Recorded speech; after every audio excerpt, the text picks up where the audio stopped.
Dans une petite ville côtière de Galice, les habitants sont figés par une force mystérieuse et implorent désespérément un sauveur. Un rugissement démoniaque retentit de la mer et envahit la ville entière. Tous les habitants sont prisonniers d'un état de paralysie, incapables seulement de cligner des yeux.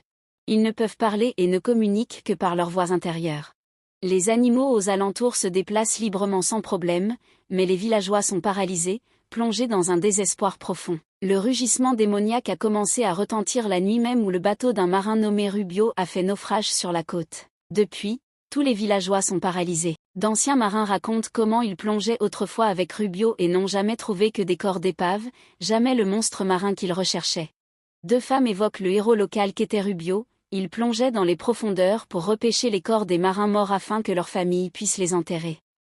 Une autre femme parle de la mère de Rubio, une sorcière qui parle aux morts à travers les miroirs que la mère de Rubio est effrayante. Une femme, figée dans la rue, espère encore récupérer son fils.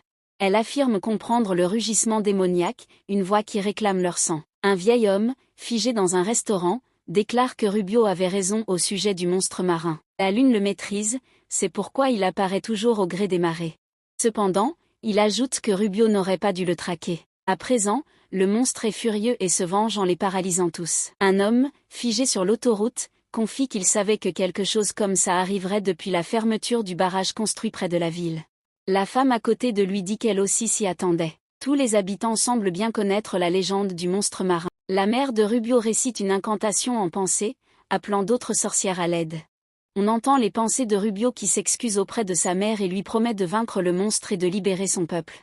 Les prisonniers du barrage se demandent combien de temps ils resteront figés ainsi, et l'un d'eux dit « Pour autant qu'ils sachent, cela pourrait prendre 1000 ans. » Plus loin dans les montagnes, 3 silhouettes se déplacent. Ce sont les sorcières que la mère de Rubio avait appelées à l'aide. Elles passent leur première nuit près d'un feu de camp dans la jungle, où elles lancent un sort. Des personnes sont également figées dans la jungle.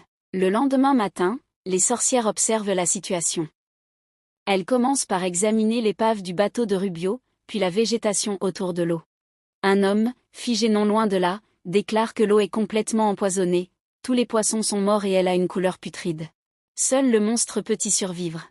Les sorcières se préparent pour un rituel. Elles recouvrent d'un drap blanc chaque personne paralysée qu'elles trouvent. Elles arrivent ensuite à un temple local et l'une d'elles s'allonge dans ce qui semble être une tombe. C'est un autre rituel. Le corps de Rubio gît dans l'eau. Son amie, assise près de lui, dit que la mer est le monstre. Il dort depuis des siècles et toute cette ville et ses habitants ne sont plus que le rêve du monstre. La nuit, les 3 sorcières errent dans la ville, écoutant le rugissement démoniaque. Le monstre venant de la mer, submergeant toute la ville, elles continuent de recouvrir d'un drap blanc chaque personne paralysée qu'elles croisent.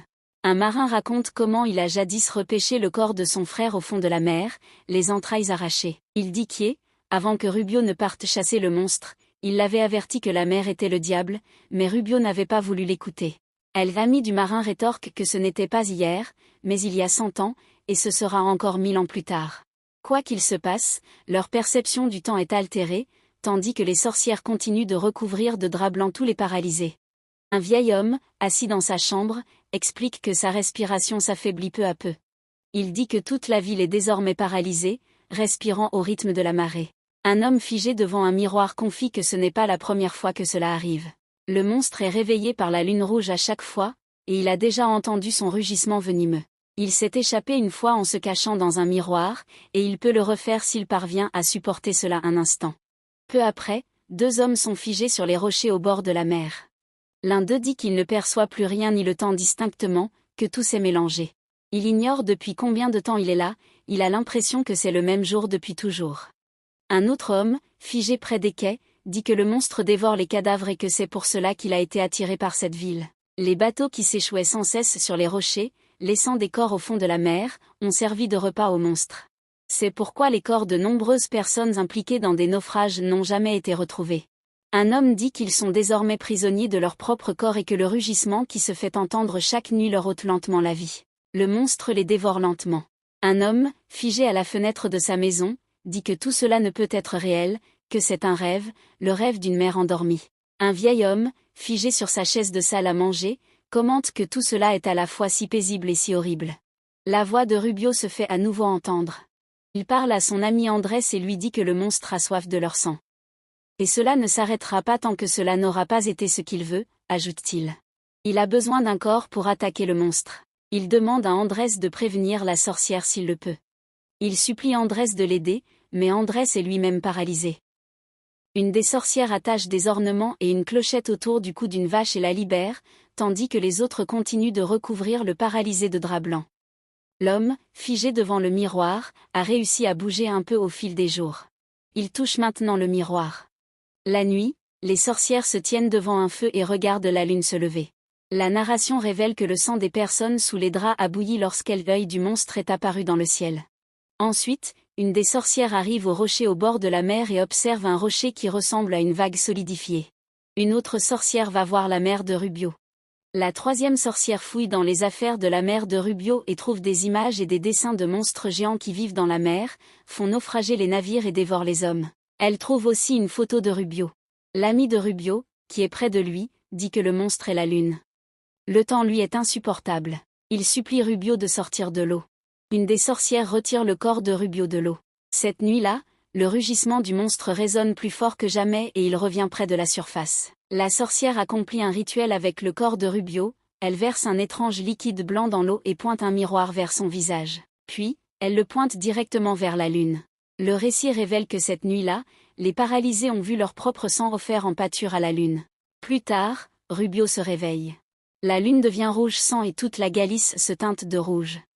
La vache ornée de bijoux traverse la jungle en direction du cimetière. Rubio ouvre les yeux et se lève. Il ramasse un poisson mort dans el pot où la sorcière a versé le liquide blanc et le mange cru. Il parcourt la ville et observe les gens drapés de draps blancs. Il se dirige lentement vers le barrage, y pénètre, passe devant les personnes recouvertes de draps et ouvre toutes les vannes. L'eau du réservoir se déverse dans la mer. D'une manière ou d'une autre, l'effet du rugissement du monstre est brisé et toutes les personnes recouvertes de draps blancs sont libérées de leur paralysie. On les voit quitter la ville par petits groupes, car, pour une raison inconnue, elles n'ont pas ôté leurs draps. Arrivées sur une route, elles se mettent à briller intensément. Rubio, debout sur les rochers près de la mer, contemple la lune de sang. Il a tenu la promesse faite à sa mère et l'a libérée. Il a sauvé les habitants de sa ville du monstre. Il est le héros que tous ont décrit. Le monstre nage près de la surface. C'est une créature gigantesque, tachetée, ressemblant à un poisson, assez semblable au dessin que les sorcières ont trouvé dans la maison de la mère de Rubio. Le monstre lève les yeux vers la lune rouge et pousse quelques derniers rugissements en sa direction. C'est la fin. Merci d'avoir regardé cette vidéo. N'oubliez pas d'aimer notre chaîne et de vous abonner pour plus de résumés de films.